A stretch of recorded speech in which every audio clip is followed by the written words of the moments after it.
10-10 हज़ार लोग तक मारे जा रहे थे। तो उस टाइम पर एक प्रधानमंत्री इस तरह की असंवेदनशीलता दिखाए, और उस टाइम पर ही दानिश सिद्दीकी की मौत हुई थी। तो उस टाइम पे ही मैंने ये लिखा था कि Modi is a seamless prime minister. भले ही मेरा चैनल ये कहे कि मैंने उनकी सोशल मीडिया पॉलिसी का उल्लंघन किया, जिसका कि वो हर रोज़ उल्लंघन करते हैं, जिसका अंजना ओम कश्यप हर रोज़ उल्लंघन करती हैं। क्या पत्रकार का काम सिर्फ इतना भरी है कि आलोचना ही करनी चाहिए, या इस सरकार की सबसे ज़्यादा जिन बातों को लेकर आलोचना हुई वो ये कि मोदी सरकार में मुसलमानों पर अत्याचार हुए? क्या आप ऐसा मानते हैं कि उनको टारगेट किया जा रहा है? और अब कोई आके ये कहे कि भाई दलितों के साथ ये नहीं होना चाहिए और दमदारी के साथ कहे, तो क्या वो तुष्टीकरण है? वो तुष्टीकरण नहीं है। पर अगर कांग्रेस ने अगर किया है, अगर कहीं पे भी घटनाएं होती हैं के साथ अत्याचार, और ये कहे कि दलितों के साथ अत्याचार नहीं होना चाहिए, ये तुष्टीकरण नहीं है। कोई अगर ये कहे कि हिंदुओं के साथ अत्याचार नहीं होना चाहिए, ये तुष्टीकरण है। जब भी हम सार्वजनिक पटल पर देखते हैं तो ये ही भड़काते हैं, मौलवी तो कुछ नहीं कहते, मौलवी तो शांति की अपील करते हैं। तो टकराव का कारण यही है कि एक धर्म के लोगों को, एक तरह के लोगों को तो पिंच किया जाएगा लगातार, लेकिन सर तन से जुदा के नारे लगेंगे तब कुछ नहीं कहा जाएगा। नुपुर शर्मा का जीवन संकट में डाल दिया जाएगा तब कुछ नहीं कहा जाएगा। जुबेर जैसा व्यक्ति क्लिप काट काट के वीडियो डालेगा, उसको अप्रिशिएट किया जाएगा कि यही फैक्ट चेकिंग का मसीहा है। तो आप स्वाभाविक सी है कि जो सोशल मीडिया पे जो लोग हैं उनकी तरफ से तीखी प्रतिक्रिया होगी, और उनके पक्ष में शाम मिराज सिंह खड़े हैं। आपने ट्वीट किया, उसमें कहा कि 3 मुसलमानों को मारा गया, एक टीकाराम जी मीणा को मारा गया, सीनियर ऑफिसर को मारा गया, ये कहा गया। 3 मुस्लिम हैं, एक टीकाराम मीणा है। टीकाराम मीणा लिखने के पीछे आपकी क्या सोच? नहीं, तो क्या आप कह सकते हैं, क्या इतना आसान होता है इन नेताओं के सामने जाके सवाल पूछना? नहीं, मैं इस चीज़ के लिए क्षमा मांगता हूँ कि मैंने ट्विटर पे ये लिखा कि उन्हें तड़ीपार कहूँगा, इसके लिए मैं सॉरी बोलता हूँ, क्योंकि वो केवल तड़ीपार नहीं है।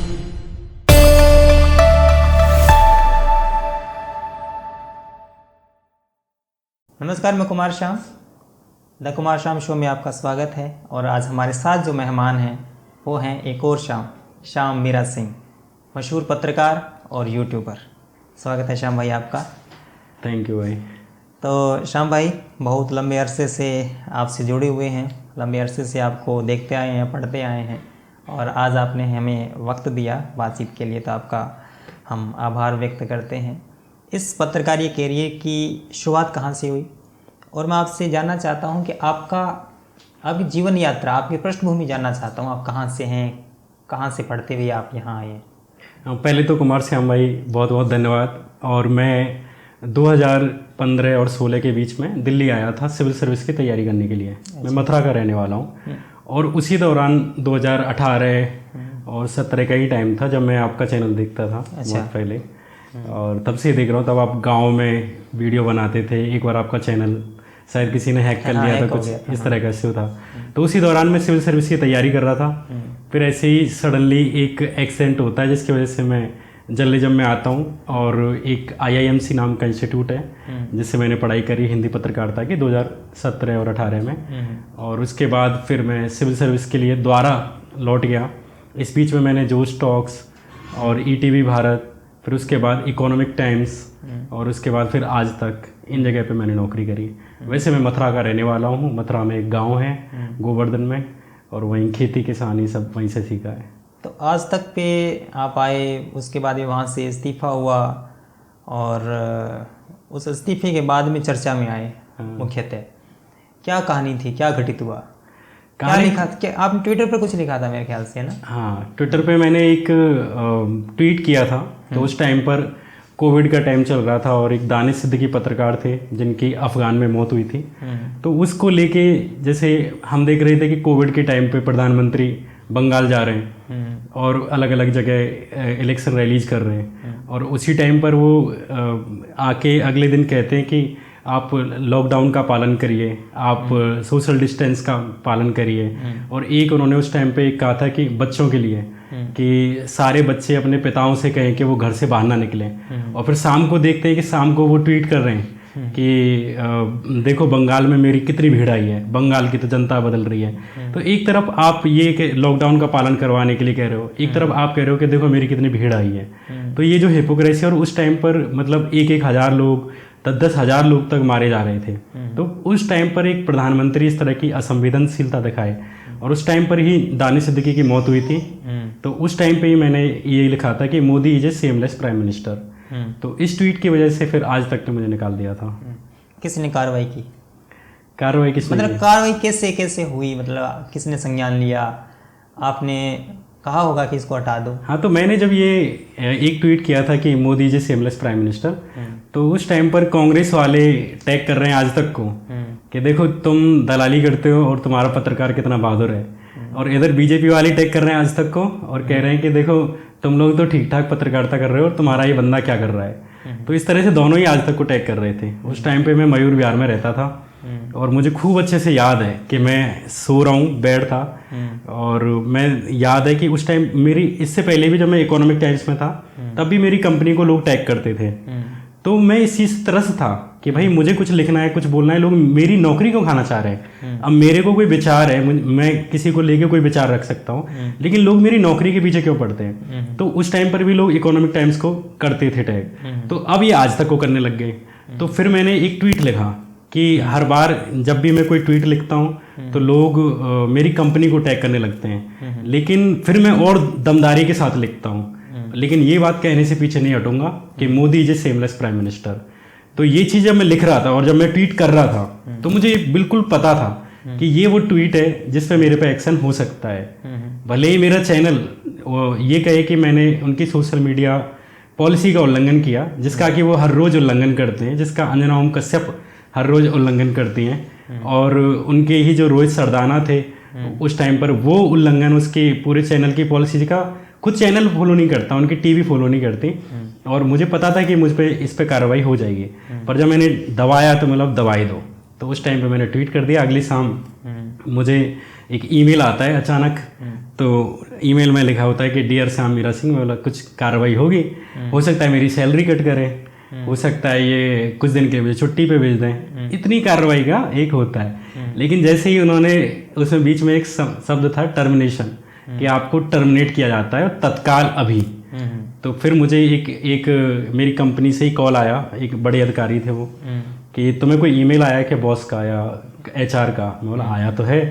तो बोले कि अभी ये अंदर की बात है और अभी इसमें हमारे जो आज तक के एडिटर थे उनको टैग नहीं किया था, सीधे एचआर ने मुझे भेजा था। तो उन्होंने कहा कि अभी बॉस को टैग नहीं किया है तो इंटरनल बात है, तुम सॉरी बोल दो, और सॉरी भी मत बोलो, ये कह दो कि मैं हमेशा पॉलिसी का पालन करता आया हूँ और मैं आगे भी पालन करूँगा, तो तुम्हें ये माफ़ कर देंगे, तुम्हारी नौकरी बच जाएगी। तो मैं बोला कि देखो सर, ऐसी बात है कि ना तो मैं इस पॉलिसी को मानता जो किसी के भी बोलने के अधिकार पर रोक लगाए, खासकर जब मेरे देश में मैंने भले ही नौकरी ली है, भले ही मैंने कागज़ों पे साइन किए हैं, लेकिन मेरे देश के जब मुझे लगेगा कि इन चीज़ों पे बोलना चाहिए, जिन पे बोलने की बहुत ज़रूरत है, और उस टाइम पे कोई भी पॉलिसी नौकरी कोई भी आएगी मैं बोलूँगा। तो मैंने बोला ना तो मैंने इन पॉलिसीज़ को मैं मानता, ना मैं पहले फॉलो करता था, और लेकिन अब ये जो ईमेल आ गया इसके बाद तो मैं बिल्कुल नहीं करूँगा। तो अब इसी में भलमनसायत है, इसी में ही अच्छा है कि अब मैं आपको विदा कहूँ, आपको हाथ जोड़ूँ, आपने मुझे नौकरी दी, मैं इसके लिए हमेशा शुक्रगुजार हूँ। लेकिन अब कंपनी का फैसला है तो फैसला है। सरकार के प्रति आप बहुत ज़्यादा तल्ख रहते हैं, काफ़ी तीखी प्रतिक्रिया होती है। एक तो होती है आलोचनात्मक, एक होती है तीखी प्रतिक्रिया, इसके पीछे क्या कारण है? देखिए, एक तो कंस्ट्रक्टिव क्रिटिसिज्म के बारे में जो कहते हैं ना, वो काम प्रोफेसरों का है, वो काम छात्रों का है या बाकी लोगों का है, लेकिन एक पत्रकार का काम मुझे लगता है तीखी आलोचना ही होता है, और तीखी आलोचना ही अगर मैं कर रहा हूँ तो मुझे लगता है मैं अपना काम कर रहा हूँ। क्या पत्रकार की जो धर्म है, पत्रकार का धर्म है, पिछले सालों में जो एक नैरेटिव गढ़ा गया पत्रकारों के बारे में कि सवाल पूछना चाहिए, सरकार की आलोचना करनी चाहिए, क्या पत्रकार का काम सिर्फ इतना भरी है कि आलोचना ही करनी चाहिए? पत्रकार का काम सिर्फ एक ही है कि सरकार से सवाल पूछने चाहिए, और वहाँ पूछने चाहिए जहाँ कोई और नहीं पूछ रहा है, जहाँ कोई मुद्दे हैं। पत्रकार का काम मेरी नज़र में, बाकी की नज़र में, अमन चोपड़ा की नज़र में या सुधीर चौधरी की नज़र में, पत्रकार का काम विपक्ष को टारगेट करना हो सकता है, राहुल गांधी से सवाल करना हो सकता है ना, या विपक्ष से सवाल करना हो सकता है। लेकिन मेरी नज़र में एक ही बात पत्रकार का काम है कि जिसको भी आपने देश की तिजोरी दी है, जिसके भी हाथ में आपने ये पावर दी है कि वो आर्मी को नियंत्रित करे, वो पुलिस को नियंत्रित करे, वो देश के खजाने को नियंत्रित करे, जो जीएसटी लगाए, तो जब एक को आपने इतनी पावर दी है तो सवाल भी उसी से पूछे जाएंगे जिसके हाथ में पावर है। तो मेरी नज़र में पत्रकार का काम यही है कि सरकार से सवाल पूछे जाएं और बिना एक पल के लिए ये सोचें कि ये थोड़ा सा भी कठिन है कि कोई इसका परिणाम होगा। पूछना चाहिए, मतलब वही है कि सत्ता से सवाल पूछना चाहिए। बिल्कुल पूछना क्योंकि पावर सत्ता सरकार के हाथ में होती है। तो आप जानते हैं इस बात को कि इस हमारे समाज में सत्ता सिर्फ एक नहीं है। सत्ता सिर्फ सरकार नहीं है, सत्ता पितरात्मक सत्ता भी है ना, पुरुषों का वर्चस्व है, धर्म की सत्ता भी है। तो क्या आप अन्य जो सत्ताएं हैं जो हमारे इर्द गिर्द सरकार को, माफ़ कीजिए, समाज को कंट्रोल करती है, क्या आप उनके प्रति भी उतनी तल्ख हैं? मैं बिल्कुल हूँ। और मेरा ये मानना है कि सरकार भी जो होती है वो दरअसल लोगों का ही एक तरह से, उनकी ही महत्वाकांक्षाएँ, उन्हीं की ही जो इच्छाएं हैं, उन्हीं का ही नेतृत्व करती है और उसी की ही एक तरह से दर्पण होता है कि समाज में जो चीज़ चल रही है वही एक तरह से सरकार में बन के आता है। तो बिल्कुल जो भी पॉलिटिक्स है, अगर समाज की कोई पॉलिटिक्स है तो सरकार उसके अलग नहीं होती है, ज़्यादातर सरकार उस समाज को ही रिफ्लेक्ट कर रही होती है। और इन सवालों के मतलब केंद्रीय महत्व की जो बात है वो ये, या इस सरकार की सबसे ज़्यादा जिन बातों को लेकर आलोचना हुई वो ये कि मोदी सरकार में मुसलमानों पर अत्याचार हुए हैं। क्या आप ऐसा मानते हैं कि उनको टारगेट किया जा रहा है? मोदी सरकार में क्या, जब मोदी मुख्यमंत्री थे और या जब कांग्रेस भी सरकार में थी तो कभी भी बात केवल मुसलमानों की नहीं है, बात पूरी कमज़ोर और बहुसंख्यक और अल्पसंख्यक की भी है ना, पावर डायनामिक्स की है कि किसके लोग ज़्यादातर सरकार में, किसके लोग मंत्री हैं, किसके ज़्यादा सांसद हैं, किसके प्रधान ज़्यादा हैं, किसके थानेदार हैं, किसके डीएम हैं, किसके यूनिवर्सिटीज़ में प्रोफेसर हैं। तो बीते दिनों से अगर आप देखें ये सारा पूरा जो डायनेमिक्स है तो उसमें अगर मोदी की मैं बात करूं तो मोदी तो खैर जब वो 2001 में शायद वो मुख्यमंत्री बने थे और उसके बाद 2002 में दंगे हुए फरवरी में, तो उनका जो मुसलमानों के प्रति रवैया है और वो केवल मुसलमानों के लिए नहीं है, वो दरअसल पावर पाने के लिए। अगर मुसलमानों की जगह अगर यहाँ पे हिंदू अल्पसंख्यक होता और मोदी मुसलमान होते तो मोदी जैसे जो लोग हैं अपॉर्चुनिस्ट वो यही काम कर रहे होते हैं। आज इत्तेफाक से मोदी यहाँ बहुसंख्यक हिंदू हैं और मोदी हिंदू हैं। तो इस तरह के जो नेता होते हैं, चाहे पूरी दुनिया में कहीं पे भी हो, तो वो बहुसंख्यक आबादी का जो उसकी अपनी धारणाएं है ना समाज को लेके, उसका ये लोग लाभ उठाते हैं।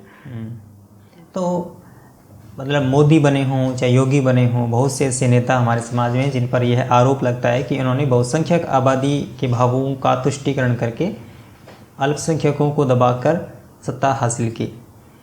मैं शाह मीरा सिंह से जानना चाहूँगा और मैं ईमानदार सवाल पूछता हूँ आपसे, ये जो कॉन्फ्लिक्ट है हिंदू मुसलमान के बीच में, दोनों बीच में टकराव, तीखा टकराव है और ये 2014 के बाद में उभर कर सामने आया है, पहले दबे स्वर में हो सकता है। क्या कारण मानते हैं आप? मोदी है, भाजपा है, या मोदी के आने के बाद में ये तनाव हमारे सामने आया है, या फिर उससे पहले भी ये सारी चीज़ें थी? नहीं, देखो बात ये है कि हिंदू और मुसलमान के बीच में जो पूर्वाग्रह हैं और जो एक सौहार्द है, ये दोनों ही हमेशा रहा है। और ये मतलब पुराने, अगर आज से 400-500 साल पहले भी चले जाओ, उसके बाद में या आगे चले जाओ, हमेशा ही रहा है। कांग्रेस के टाइम पर भी एंटी मुस्लिम दंगे हुए, एंटी सिख दंगे हुए हैं, बाकी दंगे भी होते रहे हैं, जाटों में और दलितों में हो रहे हैं लड़ाइयाँ, है ना, ठाकुरों में और जाटों में हो रही हैं। तो ये सब चीज़ें होती रही हैं। तो ये एक तरह का क्राइम है। तो क्राइम तो वो रहा ही है, लेकिन एक होता है स्टेट स्पॉन्सर्ड क्राइम। तो स्टेट स्पॉन्सर्ड क्राइम में और क्राइम में बहुत अंतर है। एक आदमी को हत्या हो रही है, मान के चलो 4 लोगों की हत्या हो गई, तो इस तरह के क्राइम अमेरिका में भी देखने को मिलेंगे, यूरोप में भी मिलेंगे कि किसी ने बंदूक से मार दिया। लेकिन अगर किसी को इसलिए मारा जा रहा है क्योंकि वो ईसाई है, क्योंकि वो मुसलमान है, या क्योंकि वो हिंदू है। अब जैसे आप देखोगे बांग्लादेश में या पाकिस्तान में अगर किसी के आइडेंटिटी की वजह से मारा जा रहा है, वहाँ पे अगर हिंदुओं को मारा जा रहा है, तो वो क्राइम में और एक नॉर्मल क्राइम में, नॉर्मल हत्या में बहुत अंतर है। तो वो जो हत्या होती है, जो नस्लवादी हत्या होती है, जो जाति के नाम पे हत्या होती है, उसमें, और एक मान के चलो किसी ने रंजिश है, पैसे के ऊपर लड़ाई हो गई तब मार दिया, उसमें बहुत अंतर है।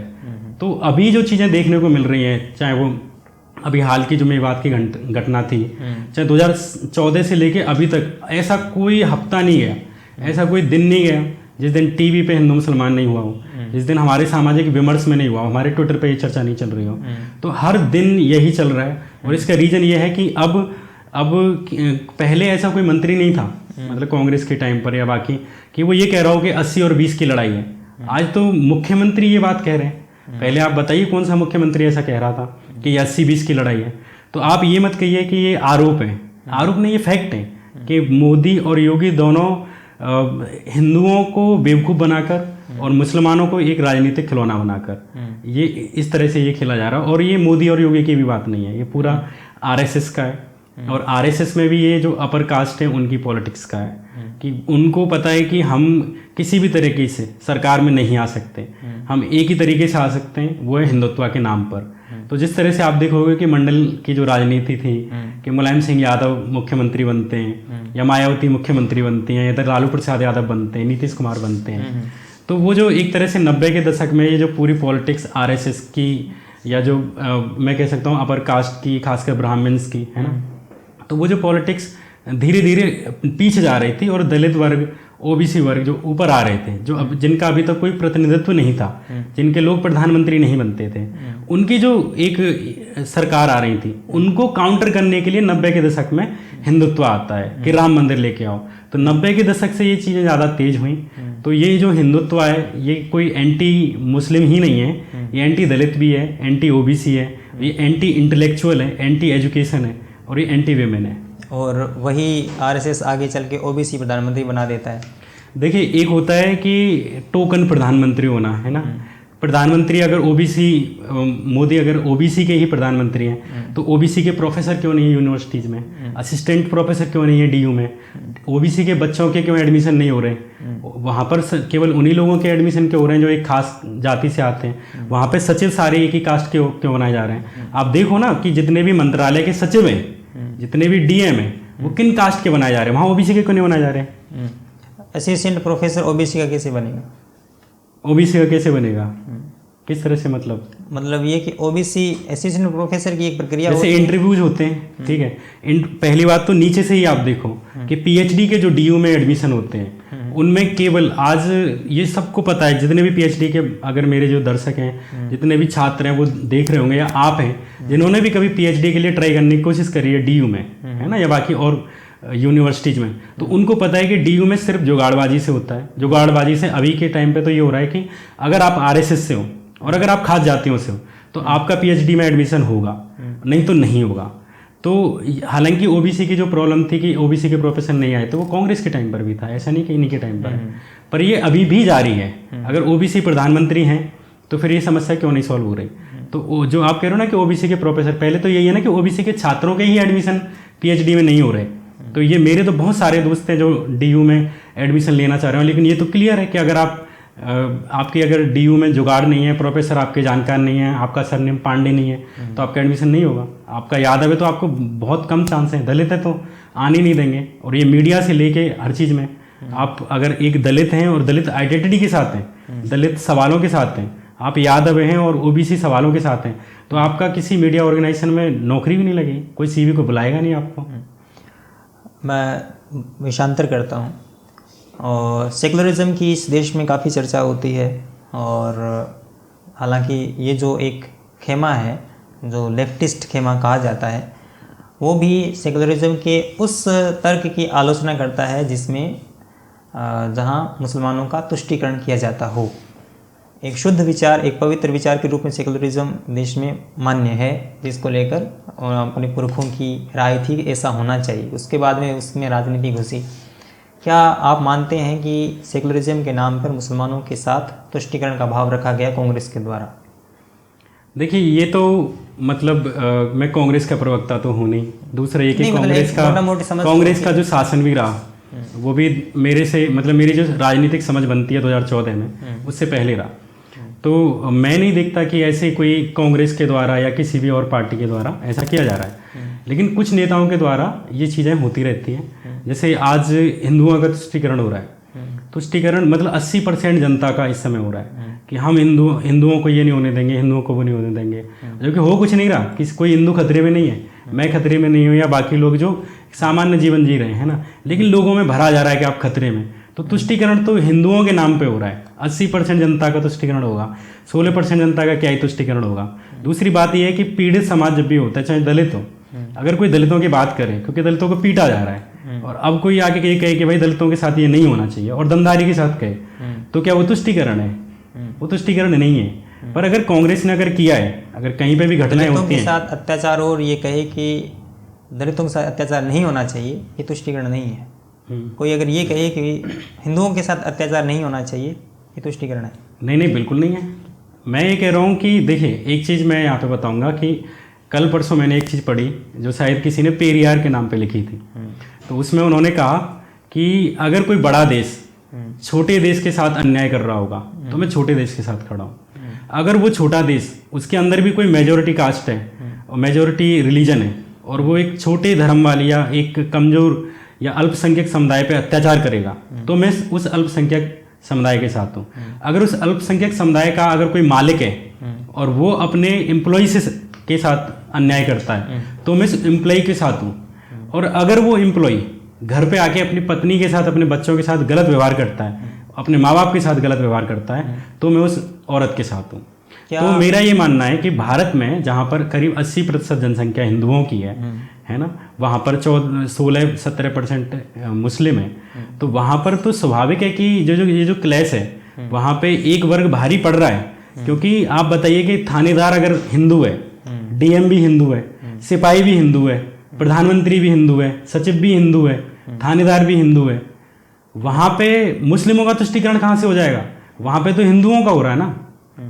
अगर मुस्लिमों का ही तुष्टीकरण अगर हो रहा है, तो क्या आपने ऐसा टाइम देखा कि किसी भी टाइम पीरियड में कि भाई मुस्लिम प्रधानमंत्री बन गया हो या मुस्लिम थानेदार भरे पड़े हों? ऐसा तो कभी किसी ने नहीं देखा कि सारे डीएम मुस्लिम थे। तो तुष्टीकरण कहाँ हो गया? ज़रूरी ये तो नहीं है ना कि डीएम मुस्लिम सारे हों तभी तुष्टीकरण होता है। समाज के अंदर तो अनेक स्तरों पर हो सकता है। मैं वही सवाल है, क्योंकि देश के अंदर प्रधानमंत्री भले ही आपने वो नहीं बने हो, और मुस्लिम तुष्टीकरण का तो अभी बिल्कुल कोई सवाल भी नहीं आता, क्योंकि 2014 से मुस्लिम तुष्टीकरण सवाल शाहबानो केस में आता है। बहुत से ऐसे आप ये देख लो कि आपको इस केस के लिए 1950 मतलब वहाँ जाके सेकुलरिज्म की 90 के दशक में जाना पड़ रहा है। सेकुलरिज्म की परिभाषा 2014 के बाद से ही डिस्कस में नहीं है। 47 में जब देश बना था तभी से, क्योंकि देश 1914 में ही शुरू नहीं हुआ, 1947 में भी शुरू नहीं हुआ। क्योंकि समाज के अंदर जो विसंगतियाँ, जो विद्वेष, जो विष ग्रंथि होती है, वो कुछ ही सालों में बन के कुछ ही सालों में नहीं बाहर निकलती है, वो लंबे अरसे से निकलती है। तो इस क्लेश को मैं इस तरह से देखता हूँ कि ये एक सांस्कृतिक टकराव है, एक साभ्यतिक टकराव है जो निरंतर चलता आ रहा है, और उसमें संभवतः सियासी लोगों ने इसमें अपना कंट्रीब्यूशन दिया है। ये जो सांस्कृतिक टकराव वाली बात है, ये आरएसएस की भाषा है। अच्छा। और आरएसएस इस तरह का क्लेम करता है कि ये हिंदू और मुस्लिम दो कल्चर हैं। अब मैं इधर जाता हूँ थोड़ा, जैसे अभी मेवात में चल रहा है। यही बात आरएसएस ही नहीं कहती, यही बात डॉक्टर भीमराव अंबेडकर भी कहते। अगर वो भी कह रहे हैं तो ऐसा नहीं है ना कि उनकी हर बात से आप सहमत हो जाएं या मैं सहमत हो जाऊँ। डॉक्टर अंबेडकर ने तो बहुत सारी चीज़ें कही हैं। डॉक्टर अंबेडकर ने हिंदुत्व पे ये कहा कि अगर हिंदुत्व के नाम पे या हिंदू राष्ट्र अगर ये भारत बनता है तो इससे बड़ी त्रासदी नहीं होगी। डॉक्टर अंबेडकर ने जितना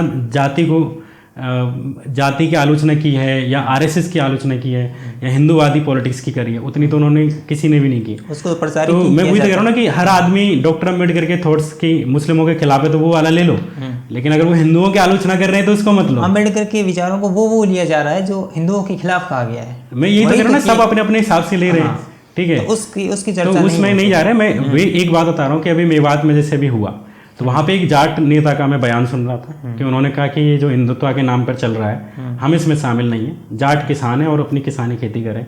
सेम मैंने देखा कि राजपूतों के समुदाय हैं या कुछ मैंने ट्विटर पे भी देखा उनके अपने हैं, तो उन्होंने कहा कि जितने भी राजपूत हैं, क्षत्रिय हैं, वो इस दंगे से बच के रहें। क्यों? क्योंकि मेवात के सारे मुस्लिम या मेव या जो भी मेवाती लोग हैं वो हमारे भाई हैं। तो मैंने एक का बयान सुना, वो कह रहा कि वहाँ पे जो लोग हैं उनकी भाषा, उनकी कल्चर, उनके कपड़े, उन्हें देख के आप पहचान ही नहीं सकते हो कि हिंदू कौन है, मुस्लिम कौन है। तो कल्चर, मुझे ये बताइए कल्चर अब की कौन सी चीज का टकराव है? टकराव तो हमारी उपासनाओं का टकराव है, अपने थॉट प्रोसेस का टकराव है, अपनी मान्यताओं को लेकर टकराव है।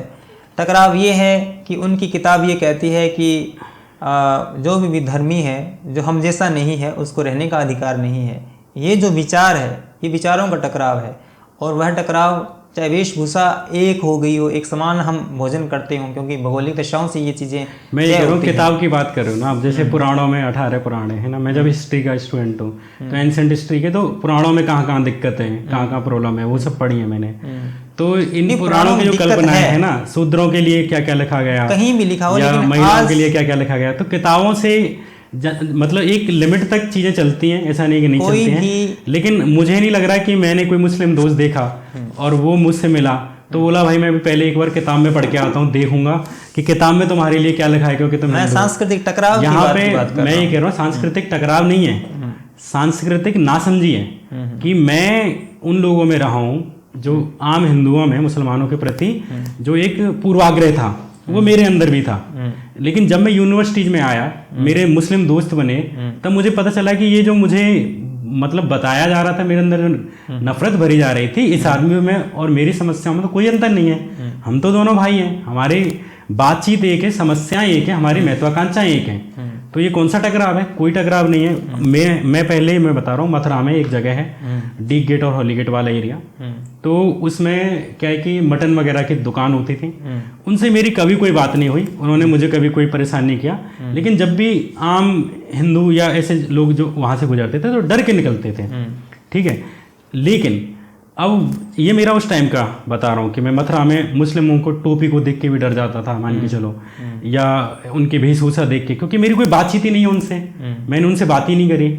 लेकिन जब मैं यूनिवर्सिटी आया, दिल्ली आया, जब मैं मेरे मुस्लिम दोस्त बने, जब मैं उनके साथ उनके मस्जिदों में गया, जब मैं उनके त्योहारों में शामिल हुआ, वे मेरे त्योहारों में शामिल हुए, वे मेरे साथ घूमने गए, मंदिर तक गए। मैं अभी किसी भी दोस्त कोई किसी भी जगह जा सकता है, मैं मुस्लिम हूँ, मान के चलो मैं हिंदू हूँ और मेरी दोस्त मुस्लिम है, और हम दोनों मिलकर गुरुद्वारे जा रहे हैं। तो जब मुझे ये पता चला कि हिंदू और मुस्लिम के बीच का ये जो गैप है, ये कल्चरल टकराव नहीं है, ये गैप है, ये एक दूसरे को समझ ना पाने का ये जो गैप है ना, उसकी अंडरस्टैंडिंग की कमी है। तो जब मुझे ये पता चला, तो आज मैं अकेले जामा मस्जिद जा सकता हूँ, आज मैं अकेले हॉली गेट जा सकता हूँ, या किसी भी मस्जिद में चला जाऊँ, मुझे पता है मेरे हाथ में ओम है, मुझे पता है मैं हिंदू, लेकिन मुझे तो डर नहीं लगता। मुझे जामा मस्जिद की किसी भी जगह चला जाऊँ मुझे नहीं लगता। बात ये है कि मुसलमानों में भी लोगों ने भरा कि हिंदू खराब है, हिंदुओं में ये भरा कि मुसलमान खराब है। इन दोनों को हटा दो, ये है कल्चरल कन्फ्लिक्ट। ये जो ऊपर ऊपर के लोग हैं ना, ये दोनों मान के चलो, इधर मौलवी है, इधर कोई नेता है बजरंग दल का, ये लोग टकराव करा रहे हैं, नीचे के लोगों का कोई टकराव नहीं है। यही है। अब आप कह रहे हैं कि वो लोग टकराव करा रहे हैं, इधर मौलवी टकराव करा रहे हैं।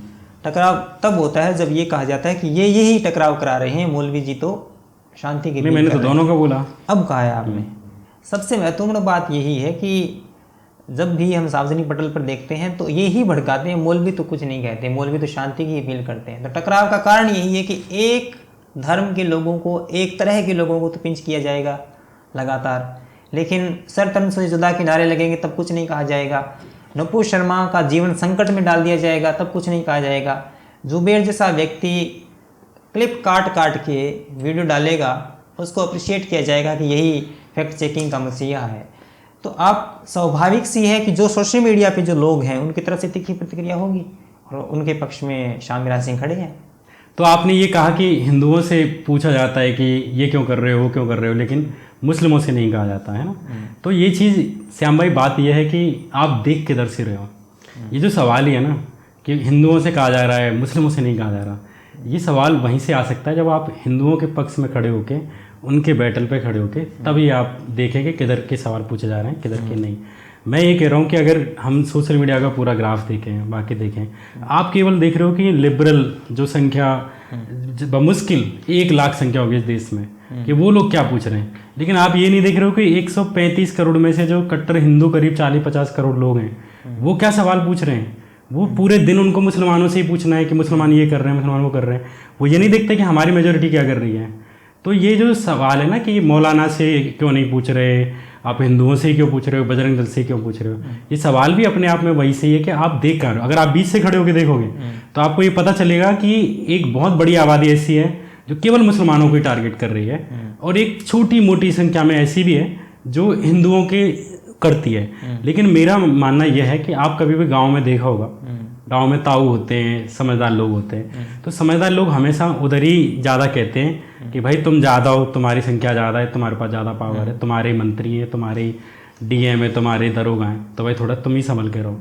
और तो मेरा ये नज़रिया है। और कभी भी इंटेलेक्चुअल समाज जो भी होता है, किसी भी देश का हो, अगर इस तरह से अगर सवाल अगर यूएस में पूछा जाए कि भाई तुम इंडियंस के सपोर्ट में क्यों बोलते हो, तुम साउथ एशियन के सपोर्ट में क्यों बोलते हो, अगर कोई पत्रकार, वाइट पत्रकार और किसी वाइट से ही पूछे कि तुम ब्लैक्स के समर्थन में क्यों पूछते हो, आपको कैसा लगता?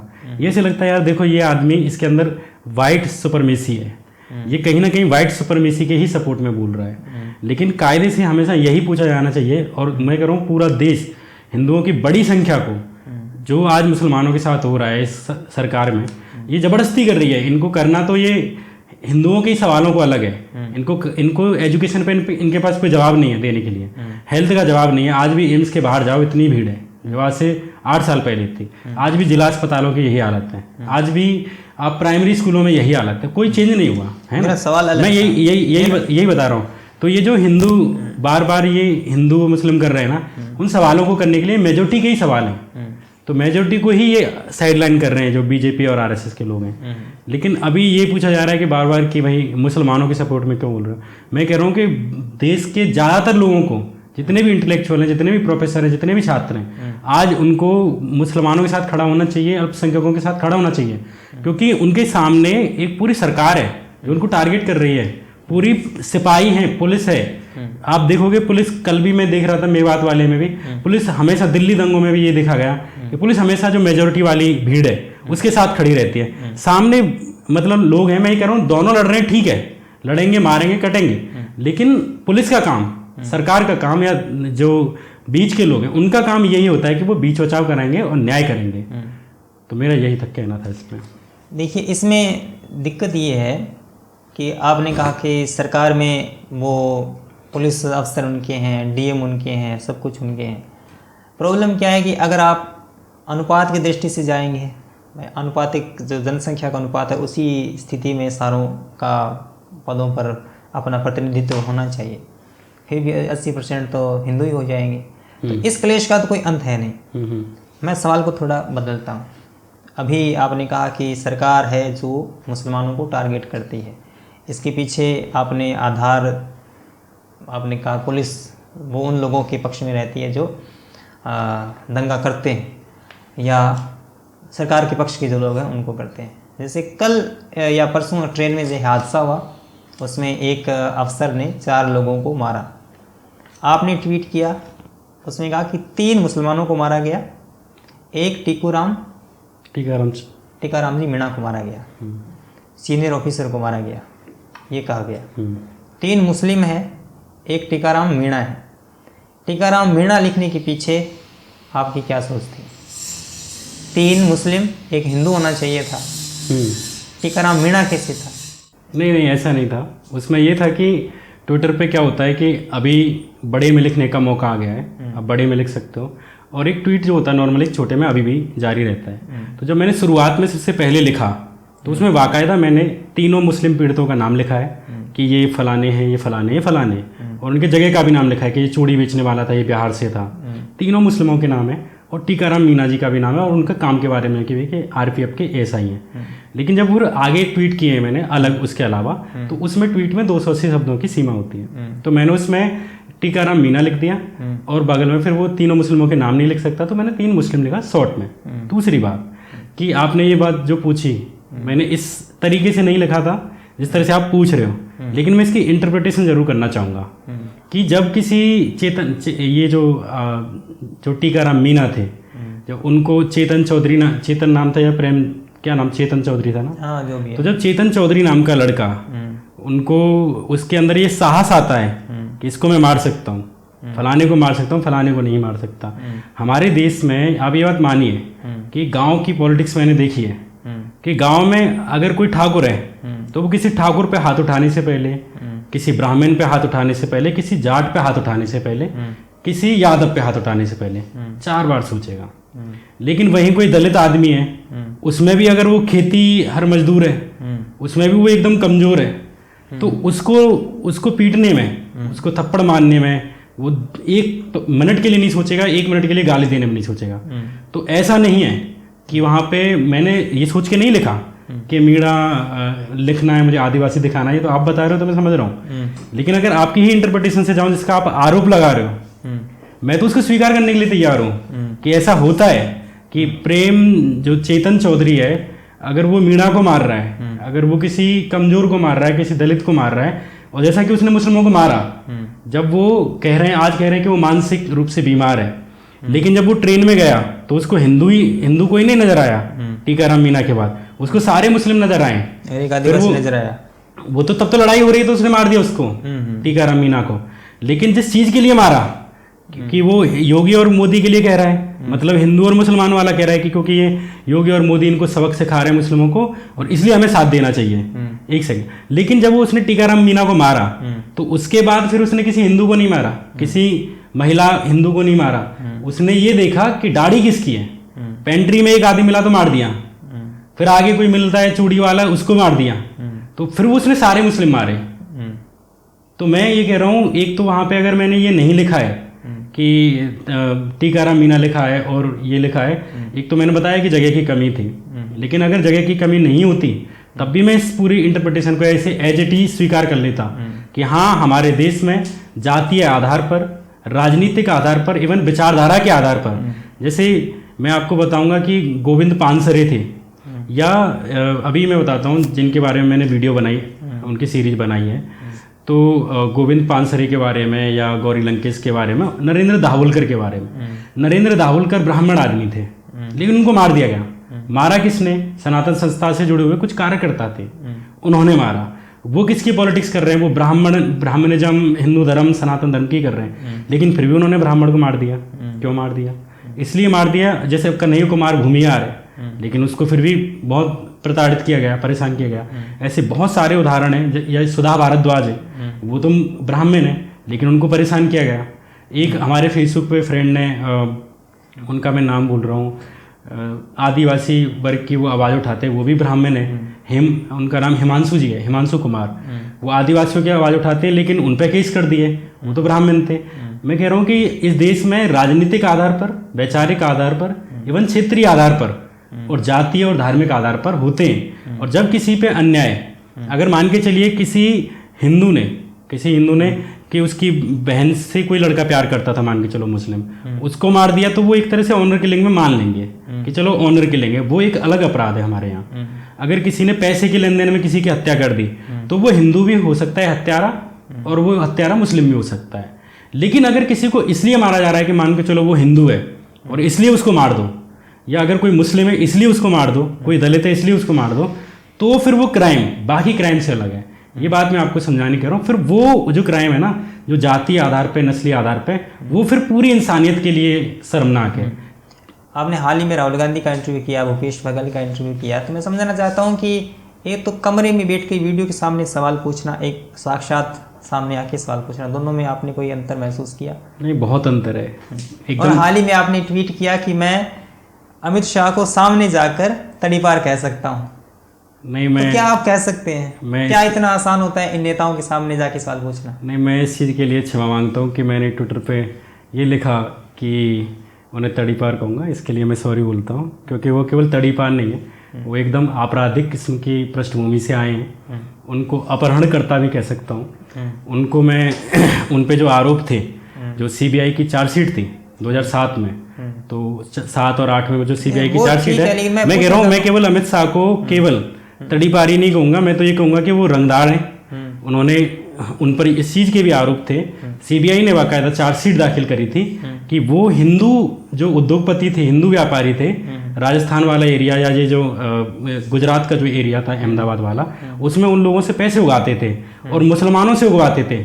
सोहराबुद्दीन सीबीआई की चार्जशीट के अनुसार उन्हीं का आदमी था, जिसको बाद में मरवा दिया, क्योंकि उसकी लिंक हरेन पांड्या की मौत तक जाते हैं। तो मैं तो केवल तड़ीपार नहीं कहूँगा, मैं तो ये भी पूछूंगा कि आपका हरेन पांड्या की हत्या में क्या हाथ है। मैं ये भी पूछूंगा कि सोहराबुद्दीन को आप पे उसके मारने के आरोप लगाए जाते हैं, उसमें आपकी क्या सच्चाई है। तो मैं अगर यही बोला है कि केवल तड़ीपार कहूँगा, उसके लिए माफ़ी। मेरे तो बहुत सारे सवाल हैं उनसे। मैं वो एक्सपीरियंस जानना चाहता हूँ कि इतना ही आसान है क्या सामने जाके सवाल पूछना? नहीं, जैसे राहुल जी का आपने इंटरव्यू किया, भूपेश जी का भी आपने किया है। हाँ, मैं उसमें जैसे मैंने राहुल जी का जो इंटरव्यू लिया उसमें अगर कोई भी चीज़ मुझे ऐसी लगती है, जैसे अभी मान के चलिए गहलोत जी अगर मुझे इंटरव्यू देते हैं और मैं बिल्कुल पूछूंगा कि जुनैद और नासिर का जो हत्या का आरोप लग रहा है जिस पे मोनू वानी सर पे, जिसको आपकी पुलिस ने चार्जशीट में जिसका नाम लिखा है कि वो उस हत्या में शामिल था, तो आपने क्यों अरेस्ट नहीं किया? और आप अभी मैंने ट्विटर पे भी लिखा है, ये जब उन्होंने ये चीज़ आज ट्वीट करके गहलोत जी ने बोला कि हमें तो हरियाणा सरकार ने रोका, मतलब हरियाणा सरकार से हम अलग पूछ लेंगे सवाल, लेकिन मैंने आज ट्वीट करके बोला कि आप खुद अगर उन्होंने एक बार रोक दिया तो दूसरी बार क्यों प्रयास नहीं किया? फिर आप कोर्ट क्यों नहीं गए? अगर हरियाणा सरकार आपको मोनू वानी सर को अरेस्ट करने से रोक रही है तो आप केवल एक बार उन्होंने मना कर दिया और आप लौट के आ गए, तो ये तो होता नहीं है। तो अगर मुझे सवाल होंगे तो मैं पूछूंगा, राहुल गांधी कल को प्रधानमंत्री बनते हैं, कल को बनते हैं या उनकी सरकार वो नहीं बनते, उनकी सरकार ही आती है, तो उनसे मैं उतनी ही तेजी के साथ, उतनी ही इंटेंसिटी के साथ सवाल पूछूंगा जैसे मोदी से पूछता हूँ। और मैं आपको बता रहा हूँ, मैंने तो ऑपरेशन ब्लू स्टार के ऊपर वीडियो बनाई है और उसमें किस तरह से शुरुआत में कांग्रेस के द्वारा ही एक कट्टरवादी आदमी को यूज किया गया, जो उनके संजय गांधी थे या इंदिरा गांधी ने उसे एक मौन सहमति दी, तो इन्हीं का खड़ा हुआ एक पूरे भिंडरावाले थे, तो उनके ऊपर मैंने लिखा है, पूरा वीडियो बनाई है, आप वीडियो पे जाके देख सकते हैं। तो जिस दिन सरकार में आएंगे मैं कह रहा हूँ कि जैसे मैं अमित शाह से पूछता हूँ, मोदी से पूछता हूँ, मैं तो वैसे पूछूंगा। नहीं श्याम भाई, आप मेरा सवाल समझे नहीं। हाँ, मैं ये पूछना चाहता हूँ आपसे, ये ठीक है आप उनकी सरकार बनी तो आप पूछें, मतलब एक तो ये है कि हम यहाँ से सवाल पूछें, एक वो व्यक्ति सामने है हमारे, तो उसमें क्या अंतर आ जाता है? मैं बस उस एक्सपीरियंस को समझना चाहता हूँ कि मतलब यार अब तो नहीं पूछा जा सकता, सामने खड़े हैं, क्या पूछें इतने कठिन सवाल। यहाँ ठीक है, अपना कमरा है, अपना जो भी पूछ सकते हैं, मैं वो जानना चाहता। नहीं बिल्कुल, अंतर आया क्या? बिल्कुल नहीं ऐसा होता है, ऐसा नहीं कि आप पे एक खास तरह का एक मतलब मान के चलिए सामने वाला भी उम्मीद करता है आपसे कि आप ऐसे कोई ज़्यादा सवाल ना पूछ दें कि कोई ज़्यादा तगड़ी प्रॉब्लम आ जाए। लेकिन मैं आपको बता रहा हूँ कि मैंने अभी भूपेश बघेल जी का इंटरव्यू लिया, ठीक है, और उसमें आप मेरे सवाल देखिए, सारे सवाल यही थे कि आपने ये वायदा किया था, आपने ये पूरा नहीं किया, आपने ये वायदा किया था, ये पूरा नहीं किया, एक भी PR नहीं था, एक भी ऐसा सवाल नहीं था। अब मान के चलिए वो कोई गलती करते, कोई सांप्रदायिक करते या कोई ऐसा बड़ा मुद्दा होता उनके राज में, तो मैं जरूर पूछता कि आप यहाँ पे फलाने आदमी को मारा गया था, क्यों न्याय नहीं मिला। और राहुल गांधी की बात आई तो मैंने उनसे ये भी पूछा कि आप संसद में या बाकी जगह पे आप अडानी करते हैं, लेकिन आपकी राज्य सरकार अडानी को ठेका दे रही है, उनको काम करने दे रही है, तो उन्होंने जवाब दिया। मैंने ये तक पूछा कि आप ये कहते थे कि मैंने ये सवाल पूछा था कि आपके नाना जी प्रधानमंत्री रहे, आपकी दादी प्रधानमंत्री थी, आपके पिता प्रधानमंत्री रहे, और आप कहते थे कि मैं सिम्टम हूँ कि जो राजा के बेटे के राजा बनने वाला जो एक स्लोगन है उसका, नेपोटिज्म का, तो वो कहते थे कि मैं इसका सिंबल हूँ, तो मैं इसको बदलना चाहता हूँ और मैं इसके लिए काम करूँगा, ये उन्होंने पहले कहा था। तो मैंने उन्हें याद दिलाया कि 14 साल हो गए, आपने कितने लोगों को प्रतिनिधित्व दिया, ये सवाल पूछा। और मुझे नहीं लगता है कि कोई भी आदमी, अगर कोई चाटुकार होता, वो राजनाथ सिंह से उसके बेटे के लिए नहीं पूछता, है ना, वो जाके जो भी बीजेपी के नेता हैं और जिनके बेटे सांसद विधायक हैं, उनसे कम से कम उनके बेटे का नहीं पूछता। मैंने राहुल गांधी से पूछा कि भाई आपके पिता प्रधानमंत्री थे, आपने कितनों को प्रतिनिधित्व दिया। तो मुझे लगता है मैंने जितने सवाल पूछने चाहिए थे वो मैंने पूछे थे उनसे। शुक्रिया श्याम भाई, आपसे बात। थैंक यू श्याम भाई, बहुत मज़ा आया बात करके। अच्छा। और मुझे सबसे बड़ी बात कि जब इंटरव्यू के लिए बात हुई थी तो मेरे लिए, अभी तो आप थोड़ा कम सक्रिय हैं यूट्यूब पे, बाकी काम कर रहे हैं, पर मेरे लिए तो वो एक नॉस्टैल्जिया टाइप का था कि 2017 और 18 में जिस आदमी को देखा जब मैं पढ़ता था, स्टूडेंट था, तो एक छात्र के रूप में आपको देखा, और फिर ये अच्छा मतलब अभी मुझे इंटरव्यू का मौका मिला तो मैं बोला कि चलो मैं मिलूंगा तो जरूर। मेरे लिए भी बड़ी गर्व की बात है कि आपने मुझे इतना सम्मान दिया। बहुत बहुत शुक्रिया। Thank you.